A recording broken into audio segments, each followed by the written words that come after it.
Hello दोस्तों, नमस्कार। स्वागत है एक बार फिर से आप सभी के अपने प्रिय चैनल पर। दोस्तों आपको बता दें जो अभी की सबसे बड़ी खबर आ रही है, जहां पाकिस्तान ने खुद को बताया शांति प्रिय राष्ट्र। गीदड़ भभकी में कहा युद्ध थोपा गया तो देंगे मुंह तोड़ जवाब, यानी हालत पतली फिर भी युद्ध के नाम पर है तैयार। जी हाँ दोस्तों, पूरी बात पूरी खबर आपको बताएंगे और साथ ही साथ बताएंगे जहाँ पहली बार भारत आएंगे चीन के नए विदेश मंत्री किन गांग। जयशंकर जी एलएसी पर सुनाएंगे खरी खरी, देखने वाला होगा माहौल। और साथ ही ताइवान को लेकर अमेरिका चीन आपस में भिड़े। जी हाँ दोस्तों, तो हर तरह की जानकारी आपको बताने वाले हैं। साथ ही राशन कार्ड से जुड़ी सबसे बड़ी खबर बताएंगे, जहां पर इन लोगों के खिलाफ सरकार ने उठाए सख्त कदम, राशन कर दिया है रद्द। बताएंगे दोस्तों किन के लिए बड़ी खबर है, तो हर तरह की जानकारी बताने वाले हैं, तो आराम से बने रहेगा वीडियो के अंत तक। और अभी खबरों में आगे बढ़ने से पहले हमेशा की तरह अपने भारतीय सेनाओं का जमकर समर्थन करते हैं। मानते हैं कि मेरा भारत महान है और अपना भारत जल्द ही कुछ ही सालों में सुपर कंट्री बन जाएगा, सुपर पावर देश बन जाएगा। तो इस वीडियो को भी कर दीजिए लाइक, चैनल को कर दीजिए सब्सक्राइब, बेल आइकन दबाइए, साथ ही कमेंट बॉक्स में लिख दीजिएगा जय हिंद। जी हाँ, तो चलते हैं पहली और सबसे बड़ी खबर की तरफ, जहां पाकिस्तान से बड़ी हास्यास्पद खबर आ रही है, जहां पाकिस्तान ने खुद को बताया है शांति प्रिय राष्ट्र। जी हाँ दोस्तों, आप भी सुनकर हंस पड़ेंगे। गीदड़ भभकी में कहा है कि अगर युद्ध थोपा गया हम पर तो देंगे मुंह तोड़ जवाब। बता दें दुनिया भर में आतंक की फैक्ट्री चलाने के लिए मशहूर पाकिस्तान ने बेहद हास्यास्पद बयान दिया है, जिसे सुनकर आप भी हंसने को जरूर मजबूर हो जाएंगे। आतंकिस्तान ने खुद को बेहद शांति प्रिय राष्ट्र बताया है। साथ ही पाकिस्तान के असैन्य और सैन्य नेतृत्व ने सोमवार को कहा है कि अगर शांति प्रिय राष्ट्र पर युद्ध थोपा गया तो सशस्त्र बल दुश्मन से लड़ने के लिए तैयार हैं। आपको बता दें कि ये वही पाकिस्तान है दोस्तों जिसके पास खाने को रोटी नहीं है और पहनने को कपड़े नहीं है, लेकिन अभी भी वो गीदड़ भभकी देने से बाज नहीं आ रहा। इस वक्त पाकिस्तान अपने ही पाले आतंकवादियों से भी जूझ रहा है। आज भी आतंकियों ने पाकिस्तानी सेना के 2 अधिकारियों को मुठभेड़ में मार गिराया है। आगे बताएंगे आपको पूरी खबर। इसके बावजूद पाकिस्तान गीदड़ भभकी से खुद को ताकतवर और शांति प्रिय होने के तौर पर पेश कर रहा है। आपको बता दें भारत और पाकिस्तान की वायु सेनाओं की हवाई झड़प की वर्षगांठ के मौके पर पाकिस्तानी सेना ने एक बयान में कहा है कि joint chiefs of staff committee के अध्यक्ष, तीनों सेनाओं के प्रमुख और सशस्त्र बलों ने ऑपरेशन स्विफ्ट रिटॉर्ट के दौरान सशस्त्र बलों द्वारा प्रदर्शित अदम्य साहस को सलाम किया और कहा कि इस दिन स्मरण रहे कि हम जहां एक शांति प्रिय राष्ट्र हैं, तो वहीं अगर हम पर कभी भी युद्ध थोपा जाता है तो पाकिस्तान के सशस्त्र बल न केवल मातृभूमि के एक एक इंच की रक्षा के लिए बल्कि दुश्मन से लड़ने के लिए हमेशा तैयार हैं। साथ ही साथ पाकिस्तानी सेना ने आगे कहा कि भ्रम में आकर कोई भी दुस्साहस किए जाने का पाकिस्तान के सशस्त्र बल पूरी ताकत से मुंहतोड़ जवाब देंगे। प्रधानमंत्री शहबाज शरीफ ने कहा कि पाकिस्तान एक शांति प्रिय राष्ट्र है, लेकिन रक्षा के अपने दायित्व के प्रति सचेत भी है। ऐसे में दोस्तों जिस देश की हालत पतली हो चुकी है, कंगाली के दौर से गुजर रहा है, हर एक पाकिस्तानियों पर अब लाख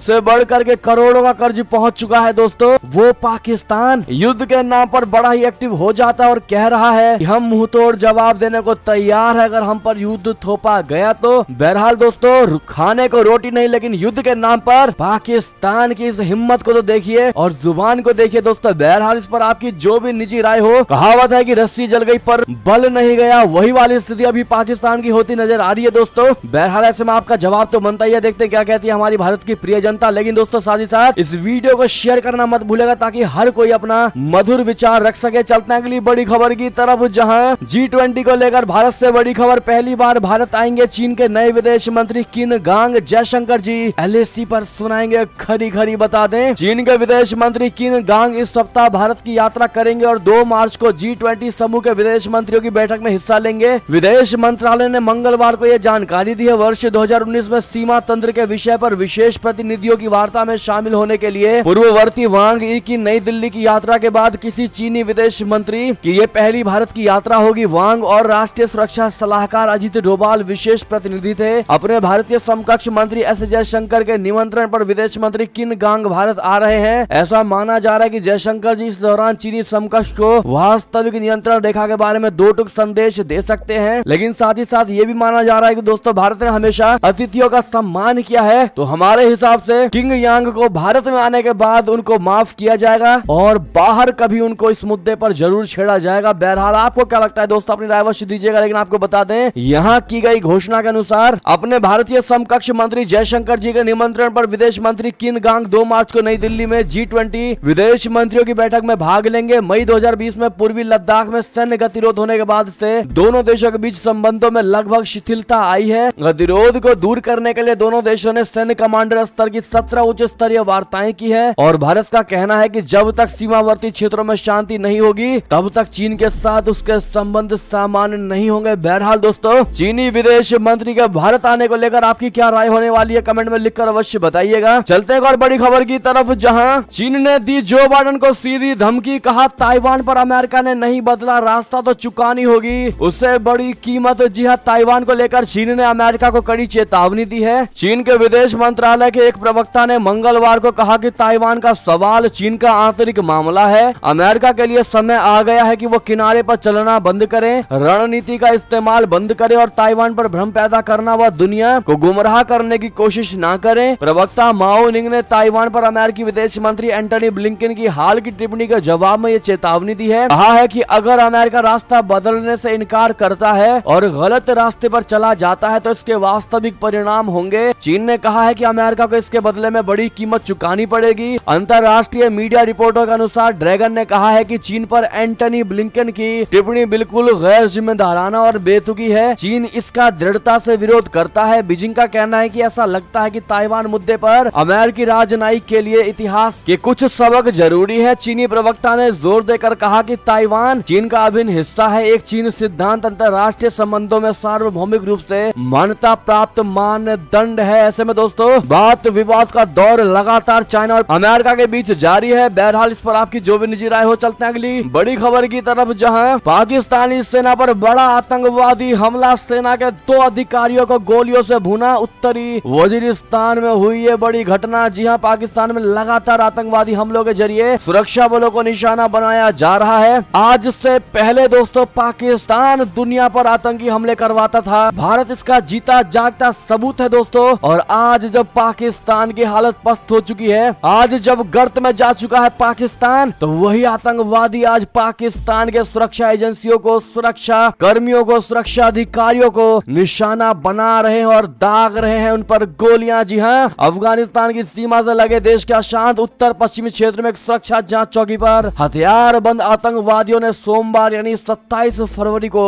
हमला बोल दिया। आतंकियों ने कई राउंड फायरिंग की और इस हमले में पाकिस्तानी सेना के 2 अधिकारी मारे गए। पाकिस्तानी सेना की मीडिया से संबंधित ब्रांच ने इसकी सबसे बड़ी जानकारी दी है। और दोस्तों, युद्ध के नाम पर भड़कने वाला पाकिस्तान अपने इन आतंकवादियों को ही नहीं संभाल पा रहा है जो अब उसी के जान के दुश्मन बन चुके हैं। ऐसे में जिस सांप को पाकिस्तान ने दूध पिलाया, आज वही सांप पाकिस्तान को डसते नजर आ रहे हैं। दोस्तों, इस पर आपकी क्या निजी राय होने वाली है, कमेंट में लिखकर अवश्य बताइएगा। और ये घटना तब तक होता रहेगा दोस्तों जब तक पाकिस्तान भारत की आतंक मुक्त वाली बात को नहीं मान लेता। बढ़ते हैं अगली खबर की तरफ, जहां नौसेना सहयोग को बढ़ावा देने के लिए भारतीय जहाज पहुंच गया श्रीलंका। जी हां, भारत और श्रीलंका की नौसेनाओं के बीच सहयोग को बढ़ावा देने के लिए भारतीय नौसेना का एक अपतटीय गश्ती पोत सोमवार को कोलंबो बंदरगाह पहुंचा। श्रीलंका की नौसेना ने एक बयान में कहा है कि चालक दल के 106 सदस्यों के साथ 101 मीटर लंबा INS सुकन्या पोत कोलंबो बंदरगाह पहुंचा, जो दक्षिणी जिले गाले में स्थित एक प्राथमिक विद्यालय के बच्चों के समूह को स्कूल से संबंधित सामानों की आपूर्ति करेगा। तो वहीं भारतीय गश्ती पोत श्रीलंकाई नौसेना द्वारा आयोजित कई कार्यक्रमों में भाग लेगा और कुछ पर्यटन स्थलों का भी दौरा करेगा। ये दौरा 1 मार्च को खत्म होगा। चलते अगली खबर की तरफ, जहां कर्ज में डूबे पाकिस्तान को CPEC से भी लगी चपत। घाटे में कई प्रोजेक्ट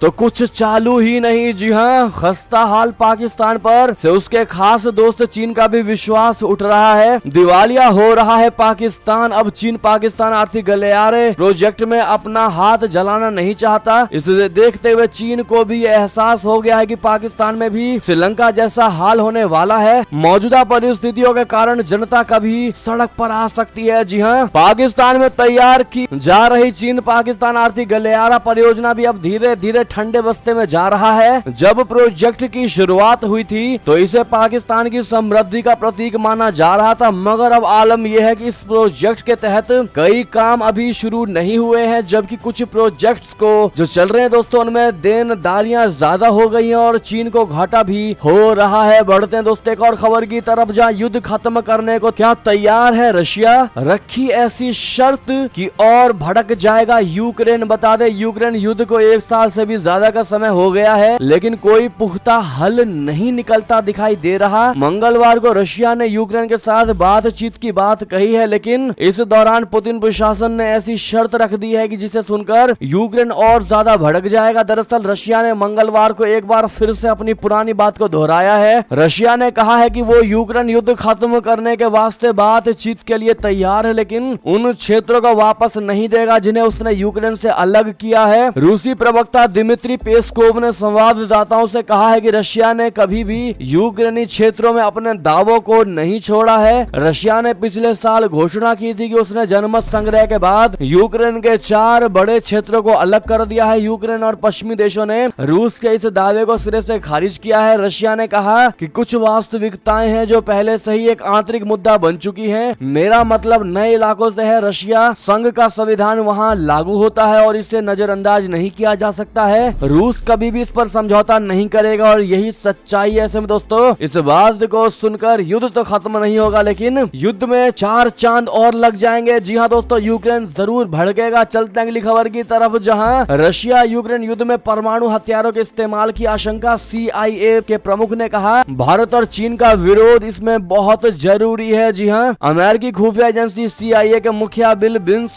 का कहना है कि भारतीय प्रधानमंत्री नरेंद्र मोदी और चीन के राष्ट्रपति शी जिनपिंग का परमाणु हथियारों का विरोध करना बेहद अहम है। बताते चले कि रशिया यूक्रेन युद्ध में अमेरिका को आशंका है कि रशिया परमाणु हथियारों का इस्तेमाल कर सकता है। ऐसे में अमेरिका द्वारा कोशिश की जा रही है कि रूस को परमाणु हथियारों के इस्तेमाल से रोका जा सके। अमेरिकी विदेश मंत्री एंटनी ब्लिंकन ने भारत और चीन को रशिया से बात करने की अपील की थी ताकि परमाणु हथियारों के इस्तेमाल को रोका जा सके। बहरहाल एक और खबर की बात करते हैं, जहां ईरान ने शुरू की मेगा वॉर एक्सरसाइज। दुश्मन को दिखाएगा अपनी ताकत, खतरनाक हथियारों की होगी टेस्टिंग। जी हां, ईरान के सशस्त्र बलों ने मंगलवार को देश के संवेदनशील जगहों की रक्षा करने की अपनी तैयारियों को दिखाने के लिए देश में बड़े पैमाने पर वायु रक्षा युद्धाभ्यास शुरू किया। ईरानी मीडिया ने यह जानकारी दी है। आधिकारिक समाचार एजेंसी IRNA ने युद्धाभ्यास के प्रवक्ता अब्बास फराजपुर का हवाला देते हुए बताया कि ईरानी सेना और इस्लामिक रेवोल्यूशन गार्ड्स कॉर्प्स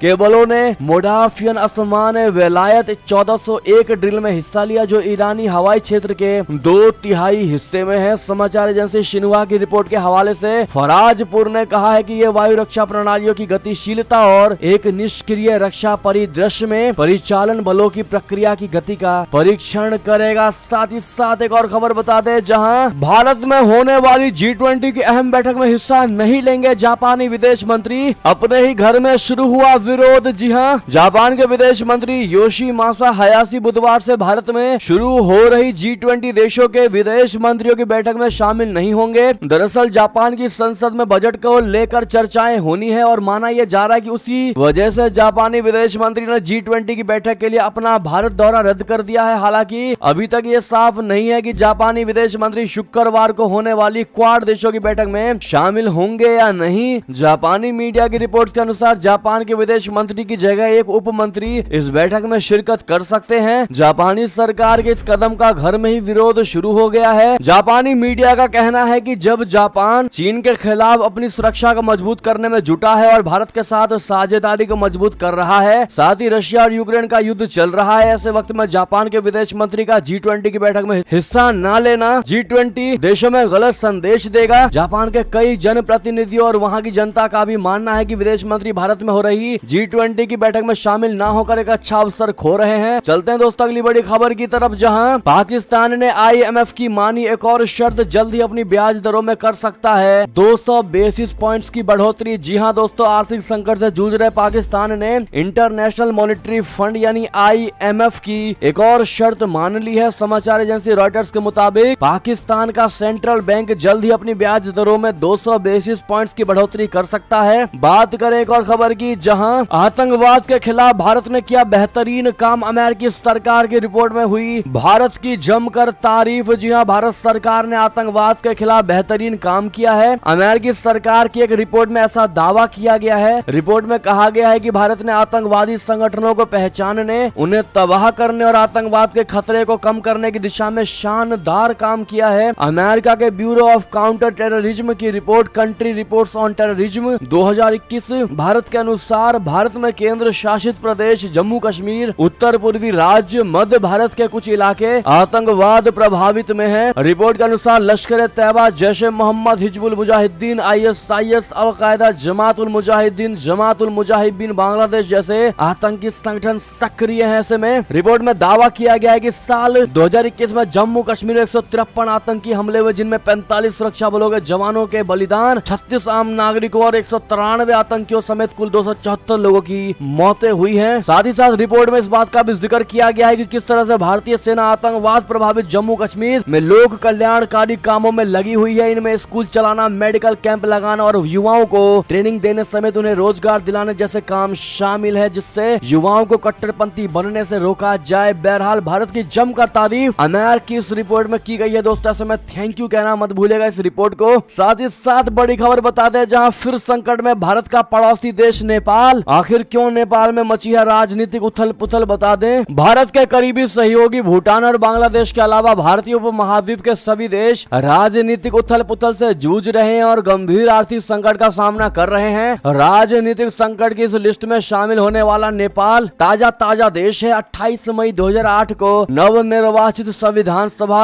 ने नेपाल को एक संघीय लोकतांत्रिक गणराज्य घोषित किया था। तब से इस हिंदू बाहुल देश में 11 अलग अलग सरकारें बन चुकी हैं। संसद में नेपाल के दूसरे सबसे बड़े राजनीतिक दल CPN-UML ने सोमवार को प्रधानमंत्री पुष्प कमल दहल प्रचंड के नेतृत्व वाली सरकार से अपना समर्थन वापस ले लिया। राष्ट्रपति चुनाव में मुख्य विपक्षी दल को समर्थन को लेकर मतभेद के बाद ये घटनाक्रम हुआ, जो इस हिमालयी राष्ट्र को राजनीतिक अस्थिरता के एक और दौर की तरफ लेकर जा रहा है। राजशाही खत्म होने के बाद उसे नेपाल ने शायद ही कभी राजनीतिक स्थिरता देखी है। ऐसा प्रतीत होता है कि यहाँ के नेता संकटग्रस्त और गरीब आबादी को प्रशासन के द्वारा शासन प्रदान करने की तुलना में सत्ता की कुर्सी से में अधिक रुचि रखते हैं। जी हाँ दोस्तों, साथ ही साथ बड़ी खबर आपको बता दें, जहाँ पर भारत में होने वाले इस G20 की बैठक में भारत को क्या क्या मुश्किलें झेलनी पड़ सकती है दोस्तों, तो बता दें। राजधानी दिल्ली में आयोजित होने वाली इस बैठक में रशिया यूक्रेन युद्ध और अमेरिका चीन के बीच का तनाव हावी रहने वाला है। फिर भी भारत को उम्मीद है कि इस बैठक में जलवायु परिवर्तन और तीसरी दुनिया के देशों पर बढ़ते कर्ज जैसे मुद्दों की अनदेखी नहीं की जाएगी। भारत पिछली बार की तरह इस बार भी ये नहीं चाहता है कि बैठक में यूक्रेन का मुद्दा हावी रहे। समाचार एजेंसी रॉयटर्स को भारतीय विदेश मंत्रालय के एक अधिकारी ने नाम न छापने की शर्त पर जानकारी दी है कि प्रधानमंत्री नरेंद्र मोदी की सरकार इस सप्ताह की बैठक का ध्यान जलवायु परिवर्तन और विकासशील देशों के कर्ज जैसे मुद्दों पर केंद्रित करना चाहती है। अधिकारी ने कहा है कि भारत नहीं चाहता कि इस बैठक में यूक्रेन का मुद्दा हावी रहे, लेकिन ये एजेंडे में सबसे ऊपर रहेगा। उन्होंने कहा कि भारत दक्षिण एशिया के लिए अपनी आवाज और प्रासंगिक मुद्दों को उठाना जारी रखेगा। साथ ही साथ दोस्तों चलते हैं अगली खबर की तरफ, जहां इमरान खान पर फिर लटकी गिरफ्तारी की तलवार। इस्लामाबाद कोर्ट ने जारी किया गैर जमानती वारंट। जी हां, इस्लामाबाद की एक सत्र अदालत ने पाकिस्तान के पूर्व प्रधानमंत्री इमरान खान के खिलाफ तोशाखाना मामले की सुनवाई करते हुए गैर जमानती गिरफ्तारी वारंट जारी किया है। इमरान खान लगातार कई सुनवाई में पेश नहीं हुए, जिसके बाद उनके खिलाफ गैर जमानती गिरफ्तारी वारंट जारी किया गया है। इमरान खान के खिलाफ ये वारंट ऐसे समय में जारी किया गया है जब कुछ ही घंटे पहले